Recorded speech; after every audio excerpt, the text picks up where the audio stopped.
What if 2025 is the year Apple and Samsung finally stop competing and start evolving in completely opposite directions? Not just specs or camera tricks, but the feel of the phone in your hand. One's bulking up, the other's trimming down, and the result, you may not even recognize what a flagship is supposed to feel like anymore. Welcome back, viewers. Sam here. Hit like, share this with your favorite tech nerd, and don't forget to subscribe for more bite-sized breakdowns like this. So here's what's happening. Apple's next Pro Max might get thicker, heavier, bulkier, and it's not a bug, it's the plan. Meanwhile, Samsung, they're going full runway model with the Galaxy S26 Ultra. Thin, sleek, featherlight. These aren't tweaks, they're full-on philosophy shifts.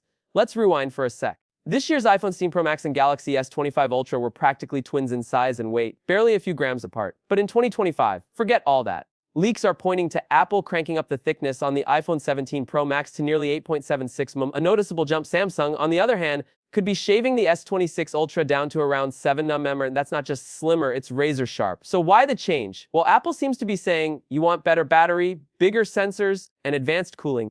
You're gonna feel it, Samsung. They're whispering, we'll give you elegance, light, sleek, futuristic, maybe at a cost.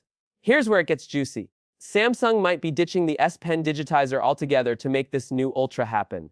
Yeah, the very thing that made the Note series legendary might vanish from the Ultra line. No built-in stylus, no deep pressure sensitivity, possibly no advanced writing support. That's huge. But if it means a dramatically thinner phone, some users might just say, fine, we'll live. Apple, meanwhile, is doing the opposite. Rumors suggest the iPhone 17 Pro Max might pack in even more tech, a bigger battery, maybe new camera hardware, or even vapor chamber cooling. All of it adds up to more mass and more performance. This clash is no accident, it's intentional. Two tech giants, two opposite playbooks. Samsung is betting on minimalism and portability, streamlining everything, even if it means cutting legacy features. Apple is building up, focusing on endurance, power, and hardware sophistication. What does that mean for you? If you want a phone that disappears into your pocket and feels like it belongs in a sci-fi movie, Samsung's probably your pick. But if you'd rather have raw performance, all-day battery, and don't mind a little extra heft, Apple's about to deliver.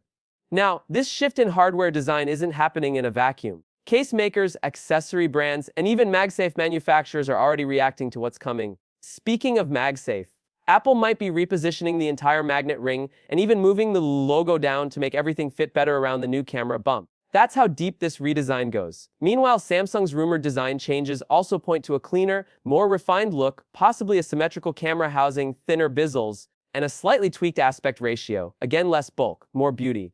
So if you've ever complained that every new phone looks and feels the same, 2025 might finally break that loop. Apple and Samsung are no longer just matching each other feature for feature. They're splitting the road, and you'll have to pick a side. Thicker or thinner? Power or portability? Maxed out or ultra sleek? We're not just watching two phones compete, we're watching two visions of the future unfold.